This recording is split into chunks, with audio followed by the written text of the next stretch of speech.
I'm Macy Eglund. Breaking overnight, Pope Francis has died.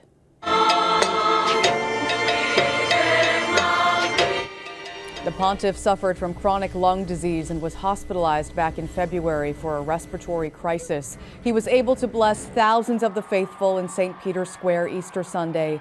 Francis made history as the first Latin American pontiff. He was 88. Vice President J.D. Vance met with Pope Francis on Easter. He said, quote, his heart goes out to the millions of Christians all over the world who loved him. You can read more on the Pope's passing on Newsday.com. A dangerous and deadly weekend on our roads. A 19-year-old charged with vehicular manslaughter after a fatal crash in Massapequa Saturday night. Police say Brian Romero Guy August crossed all lanes of traffic on Sunrise Highway and slammed into a motorcycle, which collided with a Kia. The driver of the motorcycle was killed. August also faces DWI charges. Another motorcyclist killed, this time in Stony Brook. Police say Ayrton Santos Alexandre lost control on Nichols Road yesterday, striking a guardrail and was thrown from the bike. Now, Newsday recently launched a year-long investigative series looking at Long Island's dangerous roads. You can read more on Newsday.com.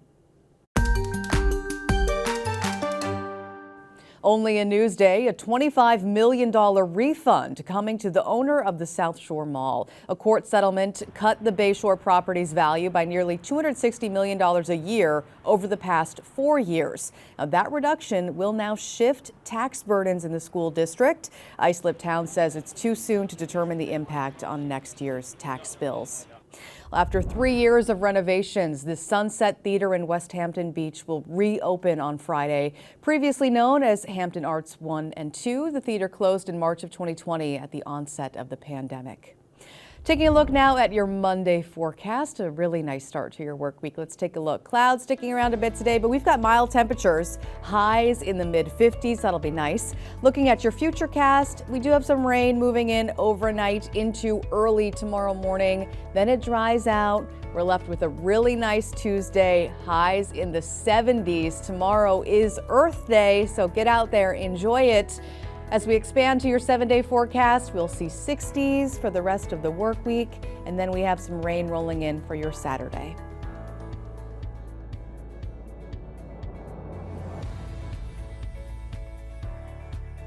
Long Island weather is brought to you by Fire Island Ferries. Newsday Sports is brought to you by Sun Nation Energy, helping Long Islanders save on their energy bills for over 20 years. The Knicks take Game 1 of the NBA playoffs against the Pistons. Newsday's Steve Popper has the highlights. The Knicks survived Game 1 of the opening round of the playoffs against Detroit Pistons. They got the 34 points from Jalen Brunson that you might expect, but what they got was contributions up and down the roster to stage a fourth quarter comeback, down 9 points at one point. They got campaign help get them back in the game. Jalen Brunson switched sneakers after a very sluggish start, came back in the fourth quarter with about 9 minutes left, and the Knicks went on a 21-0 run. I think he grabbed his cape. I feel like they had a great game plan, and I just had to reset, and I just found a way to get going in the second half. Teammates had the utmost confidence in me, and I appreciate that to the fullest, and so just had to find a way to reset and just regain composure. It's one win, and then we got to reset and get ready for the next one. So understand what goes into it, and there's a lot of things that we can do better.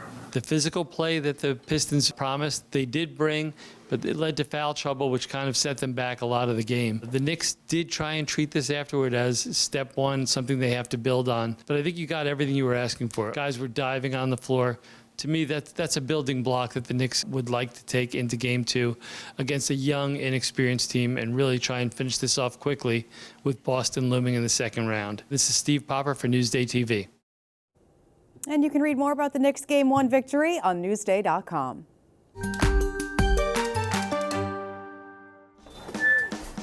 It's just a regular Sunday at Veterans Park in East Northport. But you may notice something different about these skateboarders. Maybe it's the protective pads, extra warm-ups, or the gray hairs. I'm so sore today.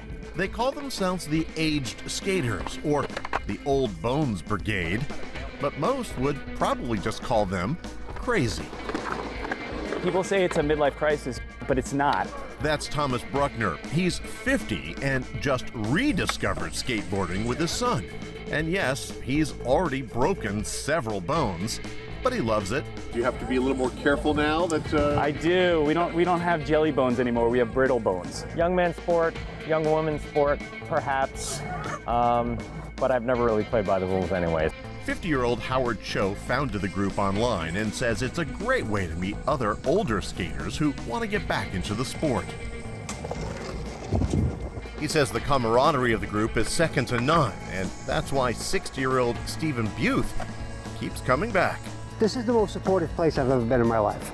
Thomas Bruckner says when he got back into skateboarding, he had to relearn tricks from his youth. I had 10 tricks on a half pipe that I knew, and I did them all, and now I'm learning new tricks. So you can teach an old dog new tricks. And while these skaters know some people will call them absolutely crazy for doing this, they say every time they come to the park here, more and more skaters their age are showing up. You're going to learn, you're going to get hurt, you're going to get better, and people are going to be stoked for you, and yeah, it's worth doing. In East Northport, Andrew Enger, NewsdayTV. Super impressive. I couldn't even stand on a skateboard. And you can see more on this story on Newsday.com. Click Get More below the Newsday TV video box.